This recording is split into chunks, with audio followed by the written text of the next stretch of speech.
Емир, можеш да мислиш, зошто е толку тешко кај нас, како што вели Умер, луѓето да се откажат малце од својот комодитет, да жртвуваат од својот удобности што ги користат и да придонесат нешто за државата. Зашто се плашат да преземат чекор, да се вклучат во политичка партија или нешто да пробат да направат? Ние како народ, тоа многу пати го кажувам, во историјата многу пати сме дале многу жртви, многу пати сме секогаш сме биле на вистинската страна на историјата, сме давале жртви.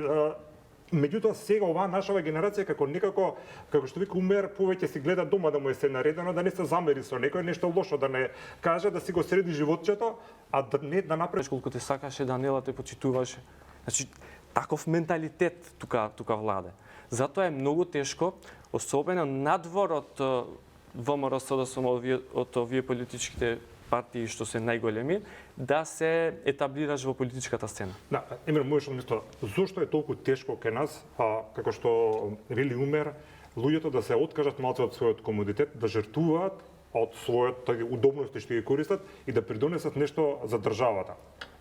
Зашто се плашат да преземат чекор, да се вклучат во политичка партија или нешто да пробат да направат? Ние како народ, тоа многу пати го кажувам, во историјата многу пати сме дале многу жртви, многу пати сме секогаш сме биле на вистинската страна на историјата, сме давале жртви. Меѓутоа сега оваа нашава генерација како што вика Умер, повеќе си гледа дома да му е се наредено, да не се замери со некој, нешто лошо да не каже, да си го среди животчето, а да не да направи нешто за државата, а со тој за сите нас. Зошто тој мајндсет така го развивме добро? У негативен контекст секако. Дозволете ми да бидам колоквијален, затоа што ние сме држава на моите 5 минути. Затоа што нашите примери за поранешни лидери, ако вие погледнете историски, што работат сега нашите премиери поранешни? Каде се нашите поранешни претседатели?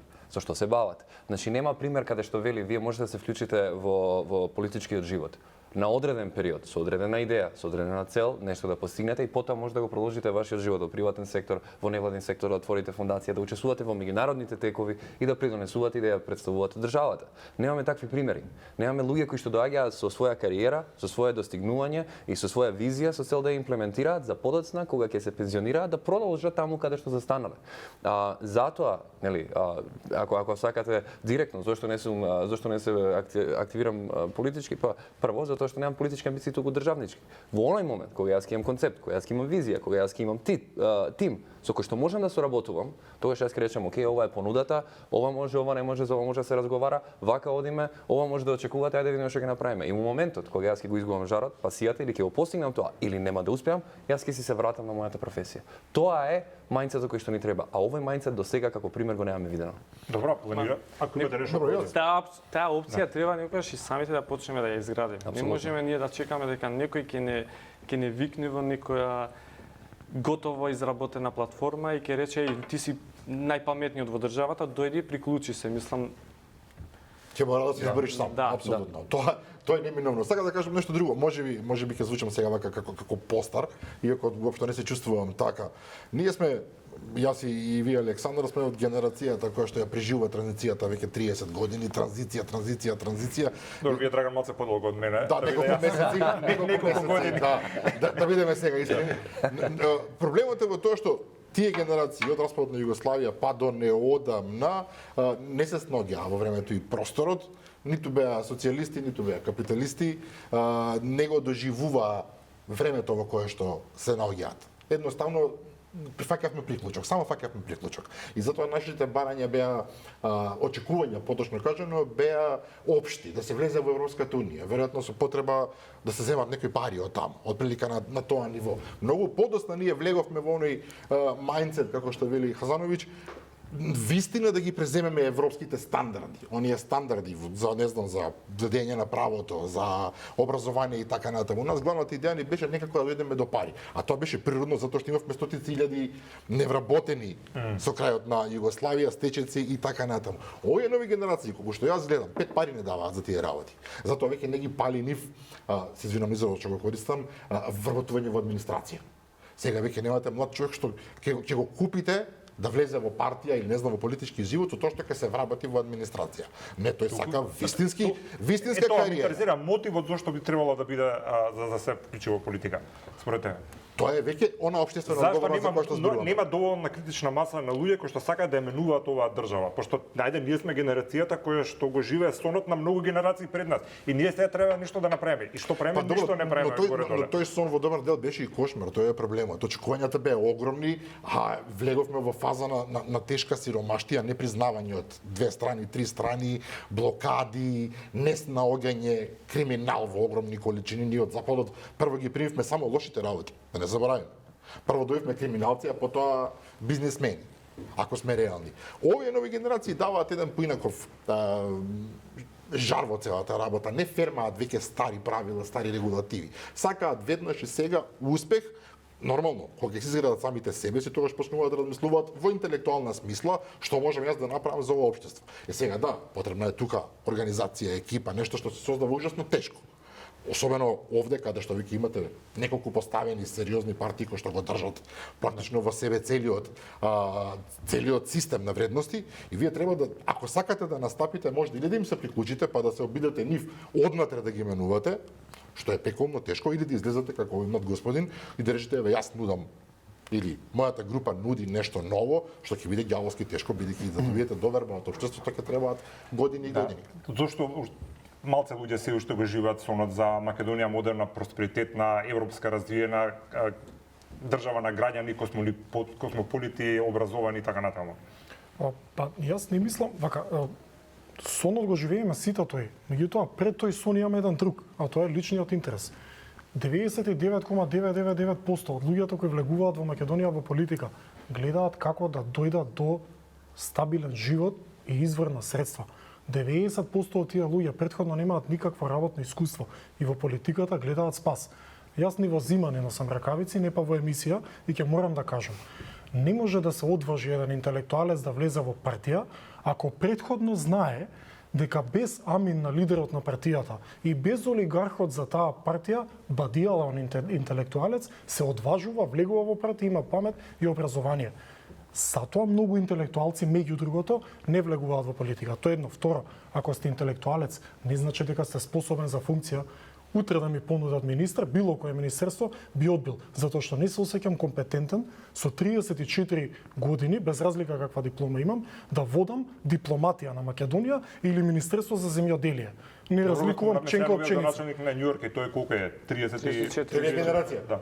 Тоа не значи дека јас сум попаметен. Не сакам да кажам дека годините не мора да бидат хендикеп тоа. А не секогаш меѓутоа и многу значат. Искуството многу значи, особено за кревка демократија како Македонија. Лесно е во Америка, таму има систем. Овде нема систем, односно овде има систем партизација. Така што кога имате систем, лесно е да водите институција.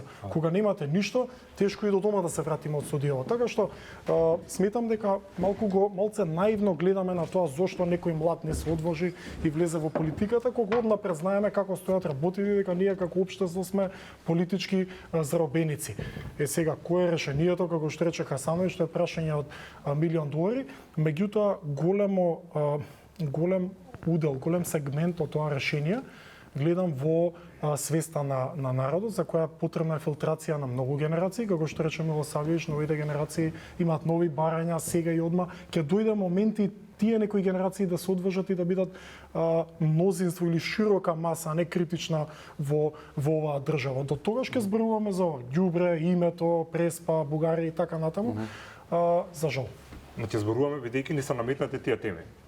Се не можеме ние да збориме за некои возвишени цели, за тоа какви зелени дрвца треба да се стават во тапталиџе, кога те блокираат во Европската унија, ти го спорува едното. Пред малку прашавте дали оваа држава може да опстане, ако не се лажам, без помош од дали можеме да ја направиме државата елементарно пристојна без помош од Европската унија, односно сами? Може, знаете како? Ако не крадеме. Ако нема корупција, ако ја сузбиеме, тие фондови и без да ги земеме, има држава и пиперки и патлижани 200 км држава, не е бог знае колкава, може да се прехраниме, имаме 300 дена сонце, така добра географска положба, може. Меѓутоа немаме проблем со самите себе, со свеста, со коруптивните навики. Нас може Европска унија уште 10 века да ни дава фондови, бадијала ако прво ги крадеме и второ не знаеме да ги искористиме. Дали тоа значи дека сами себе сме си најголеми непријатели? Според мене да, и сметам дека ние имаме една навика, не ние Македонија, македонците, него општо сите балкански народи, кога ќе се соочиме со ѓубрево на улица, односно со реалните проблеми, тогаш некој трет ни е крив. Завери, Брисел не сака, Америка не мрази, албанците вакви, Срби вакви, бугарите такви, секогаш наоѓаме вина во друг. Еднаш не сум видел, како што велите вие, да се одважи некој да влезе во политика, да се одважи политичар, премиер, председател да каже: "Луѓе, јас за ова сгрешив. Се извинувам, ова е моја кривица, нема да се случи повторно" и така натаму. Добро, Вие овде кога ќе изгуби партија на избори, излегува и вика ние победивме. Сите победиле. Така што тој нарав, тој дискурс ќе трае За уште вас долго. единствен случај во светот. Сите победивме. Па добро, во нешто мора да сме и први. Сите победивме. Сега ИПА фондовите ги спомна. Дали Министерството за земјоделие, на пример, организира едукативни програми како да ги едуцира луѓето да аплицираат Имено. за тие фондови? Не. Знаете зашто? За да ги добијат нивните. Да, кога треба Министерство да даваат некои субвенции, они првично по нивните ограноци локални што ги имаат, пренесуваат и си ги прават листите и така се добиваат тие. Добро, ако веќе начнавме темата Европска унија, актуелно е денески извештајот на Европската комисија, как ајде се констатира една стагнација. Дали треба овој извештај да не загрижи или ќе го заборавиме за неколку дена и што можеме да научиме од тоа? Дали може да биде некаков мотив, некакви реформи од државата подобро да ги правиме? Колку влијаат ваквите извештаи во реалната работа на политичарите во државата? Вака, европските извештаи се едно концизно сиже. Така? Меѓутоа, ја одбивам да прифатам дека мора мене Брисел да ми каже како јас достоинствено да живеам овде. Че не може мене кој прочитал европски извештај или на Европската комисија и прочитал нешто ново. Никој. Сите го знаеме тоа. Тоа е само еден печат за тоа што се случува.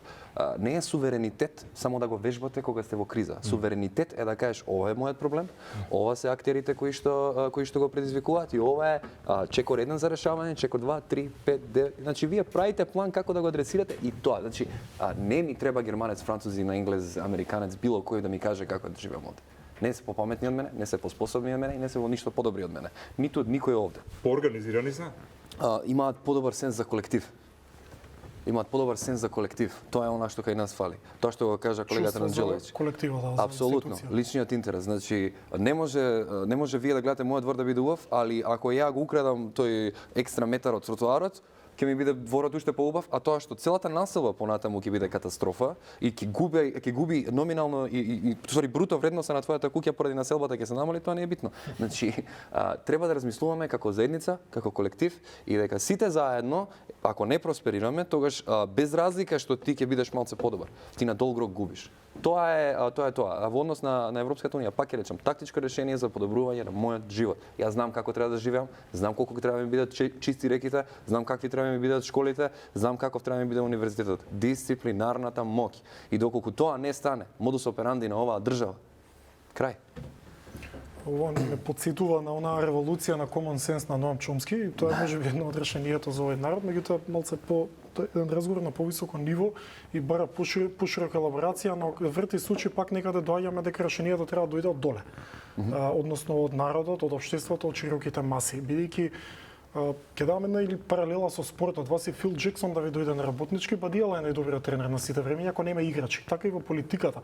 Не може еден градоначалник и најдобрите клупи да ги постави во општината, кога ние ги кршиме, нели ги шкртаме и така натаму. Така што нешто доаѓа и од нас. Меѓутоа ова што го зборуваме, со ова што некако се активираме преку камери, преку едно, преку друго, е само еден мал чекор кон тие големи промени. Се надеваме дека ќе допре до некои идни генерација ако нашава не успее, бидејќи јас искрено да ви кажам, бев искрено верував многу во мојата генерација плюс минус 5 години дека нешто ќе промени. Имам доста пријатели во едната и во другата од најголемиве партии, кои некои се на позиција денес, некои очекува да бидат на позиција и сум многу разочаран во тој дел дека се пуштија во бубањот и дека наместо да се одважат и да кажат ова чини, ова не чини, продолжија да аплодираат за истите оние кои го донесоа системот онаму каде што е. И сега ние денес живееме проблеми од аспект не го промениле, односно ние сме си го променили името под притисок, договор со Бугарија, па неќеме сакаме да ги внесеме бугарите во устав, но никој не зборува да почнеме од сршта на проблемот, односно од самата генеза. Зошто ја доведовме државата да сега биде заложник на некое си барање на Бугарија? Така се решаваат проблемите во државата. Нас не ни е проблем бугарите во устав. Нас ни е проблем кој не доведе да нас не бидат бугарите проблем во устав. Добро, вашето Наместо мислење ние кое е? да бевме во Европска унија лоцираме? пред Бугарија, па ние да поставувавме услови и вето, ние овде се расправавме ембарго со Грција, партии, тајвански кредити и рамковни договори, Албанец да биде, Македонец да биде, додека некои други држави малку поитро изиграа. Така што моменталните проблеми имаат своја генеза. И ако не се осврнеме на генезата, никогаш нема да ги решиме. Добро, тоа е мешавина, се извинувам што влегам. Тоа можам Не, дебата е слободна. Тоа е мешавина на неискуство прво, особено во првите години и објективно на лоша географија. Словенија немаше таков проблем. Да, имаше проблеми со Италија, не Нели знам. учевме дека имаме најдобра географија? Да, најдобри патишта како беше, да. Но реално Македонија го контролира Балканот, сите тука се географијата не одеше во наша корист и огромното неискуство и можеби тоа тие две работи заедно и јас повторно ќе речам недостатокот, она што го зборуваме цела вечер впрочем, недостатокот на чувство за заедништво. Ние навистина Тоа е клучно, од капитализмот го свативме само делот дека освен индивидуалните права доаѓаат пред се индивидуалниот интерес, индивидуалниот буквално во личност, мисла јас и само јас. И тука го изгубивме компасот, но се минуваат работите. Јас навистина мислам дека со новите генерации многу брзо, многу забрзано ќе почнеме да ги решаваме проблемите. кој дели оптимизмот? Да, јас само би додал нешто. Прво, само мало несогласување со Иван Анđеловиќ. Една работа, значи да, имам се согласувам со 90%, освен со фактот дека нели објективно Бугарија не е кочница. Но исто така има еден друг момент каде што ние не ги продадовме нашите key selling points како држава. Македонија е мултиетничка држава, така, мултиконфесионална. Имаме толку многу заедници кои што функционираат како така овде, така. И ние наместо тие разлики да ги промовираме, бидејќи најинтересното на Балканот би било мултиетничка држава, мултиконфесионална за општество кое што е разнолико, меѓутоа функционира. Ние наместо тоа да го правиме, ние се караме кој како ќе збори. Ајде замислете една ваква ситуација. Така, нема логика, по логична следственост на настаните, нема регионална компанија која што не би требало да има седиште во Скопје. Зошто? Вие покривате славенско говорно подрачје и албанско говорно подрачје. Целиот Балкан, така. По таа логика, од Бошпа надоле све треба да биде овде. Зошто и наместо да го искористиме, да го уепенизираме, не знам како се вика, да го користиме тоа како оружје, да кажеме, знаеш што? Јас сум албанец, ама ја нема да идам да зборувам за мојот јазик у тетово, ја ќе отидам за рамковниот, ќе зборувам у Струмица, наполни ми сала, ја ќе ти кажам зошто јас сакам да ги упразнувам овие права и зошто ти треба да зборуваш албански, зашто ќе бидеш покомпетитивен на пазарот. Исто така и македонците да направат, да го искористат тоа и да кажат, знаеш што? Вие сте нашето богатство во нашата држава, бидејќи ни отварате пазарот 6 милиони луѓе. Money talks. Буквално тоа е се што треба да направиме. И ако направиме на таква економија, базирана врз вредностите кои што се културни, да ги монетизираме, тогаш ќе бидеме интересни за Брисел. Бидејќи Брисел сигурно ќе сака таква држава да биде дел од Европската унија, а не да биде можеби поголем сојузник на некои од незините политички контратежи. Така, ние не успеваме никако нашите богатства да ги катализираме во реален, секојдневен успех на граѓаните. Зошто е тоа така? Затоа што не имаме кратковидост, тоа што го кажа Анđеловиќ, нели? Имате луѓе кои што едноставно не може да замислат подобро, и оно што го кажав на Алстл. Гости на овој свет.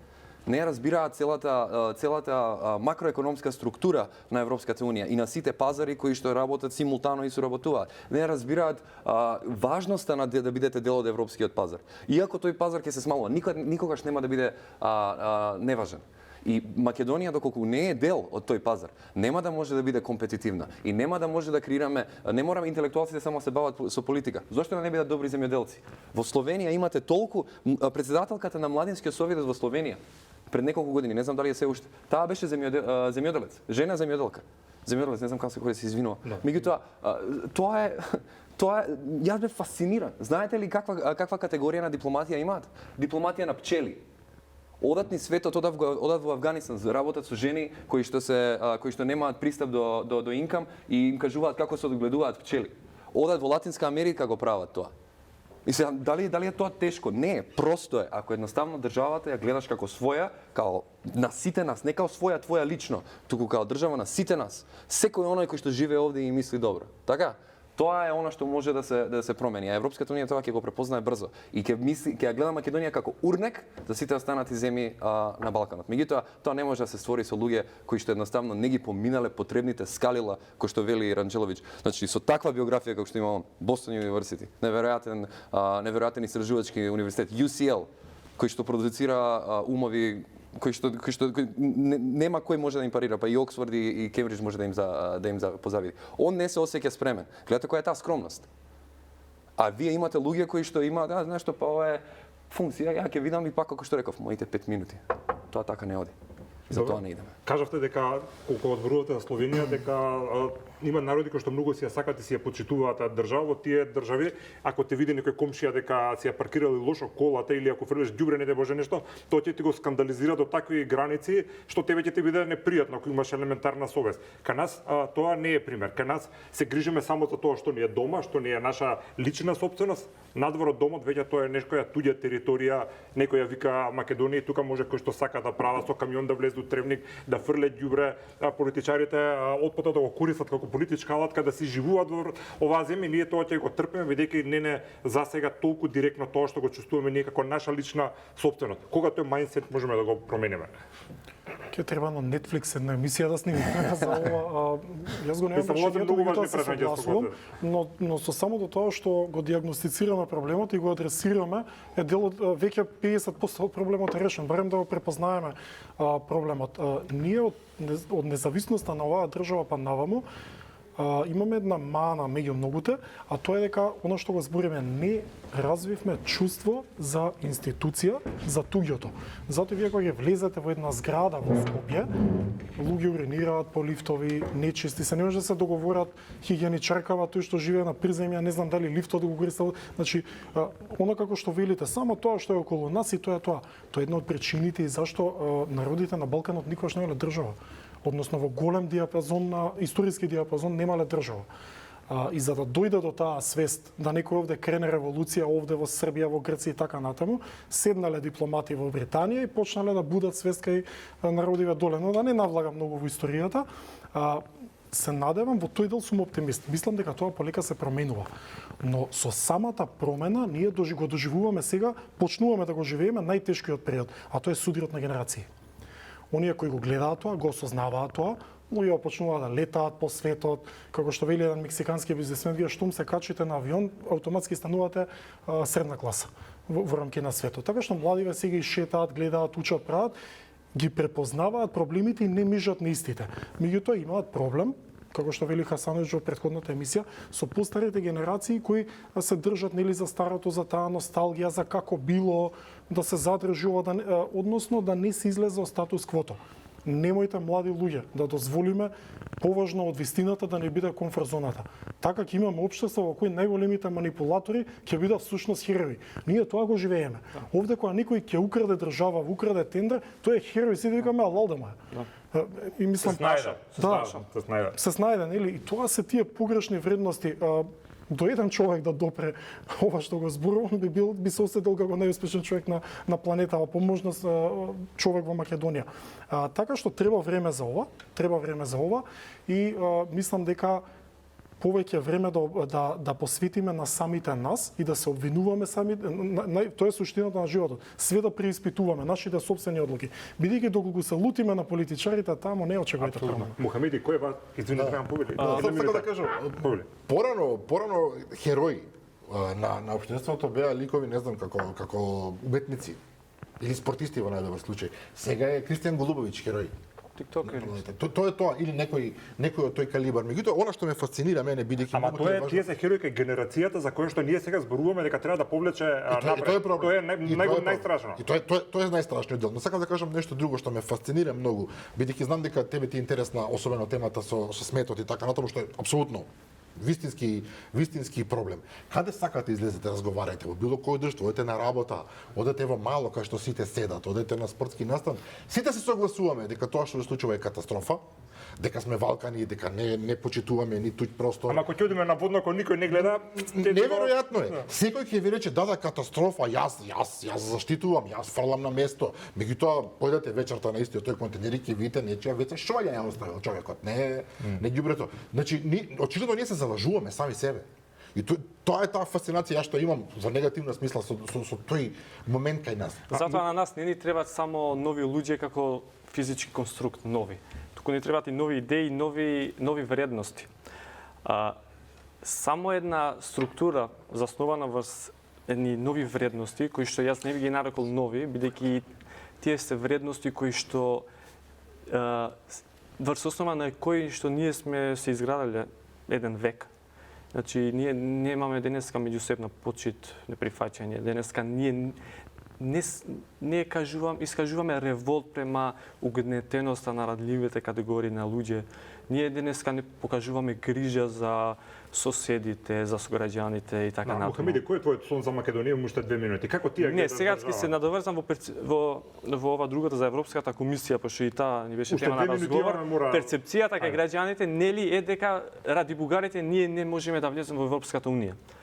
Ако ги гледате сите извештаи, ние не ги исполнуваме копенхашките критериуми во делот за демократија и владење на правото, како под делови таму се нели јавна администрација, правосудство и така натаму. Ние имаме забелешки постојано. Значи, Европската комисија вика дека треба да ја засилуваме борбата против корупцијата и организираниот криминал со јасни докази за истраги, обвиненија и конечни пресуди на високо ниво. И сега, не ти бара правосилни пресуди, ти бара конечни пресуди. Имаме конечни пресуди за криминал на високо ниво? Немаме. Вика, ај немаш конечни пресуди, имаш обвиненија барем. Немаме ни обвиненија. Добро, вика, истраги дали се водите. Не водиме ни истраги, а имаме обвинителство. Зошто постојат тие луѓе, например? Значи, целава перцепција, создадена перцепција дека ради бугарите ние не можеме да влеземе во Европската унија. А суштината на проблематиката ние им ја кажуваме на јавност. Добро, ама реално сега заради проблемот со бугарите не може преговорите да ги почнеме. Значи уопште да влеземе таму тоа да го ние сме превземале ама ние сме превземале обврска. Затоа ние преку една внатрешна коезија мора да најдеме решение за тоа, затоа што сме превземале веќе обврска. 10-15 секунди сакам нешто да кажам, мора да завршувам. Ќе го цитирам Ли Куан Ји, а он е многу битен затоа што тој има трансформирано општество кое што е било село за рибарење во една од најголемите финансиски метрополи. Да, премиерот на Сингапур, таткото на модерен Сингапур. Мојот номилен цитат од него. Хардверот е лесен, софтверот е тежок. Денеска имаме банални казни кои што ни изгледаат смешни, како и стотици долари за фрлена гума за џвакање. Меѓутоа тој сакал да го смени софтверот на начинот, преку дисциплинарната моќ, да направи еден систем каде што ќе креира луѓе кои што се умни, кои што ќе имаат каде што колективниот интерес ќе биде перцепиран како личен. И така се гради општеството. Тоа нам ни фали, тоа е одговорот на твоето прашање. Добро, ви благодарам сите за учеството во вчерашната емисија. Не се служуваме со коментарите дека само јас сум бил тука на ски, сите други имале на ич или други презимања. Мислам дека поголем проблем беше што немавме и една дама, една жена интелектуалец тука, а меѓутоа се надеваме дека за следната емисија и тоа ќе го поправиме. Уште еднаш ви благодарам и посакувам на сите среќа во тоа што го работат. И беше задоволство. Почитувани, ви благодарам и вам и останете со програмата на Канал 5.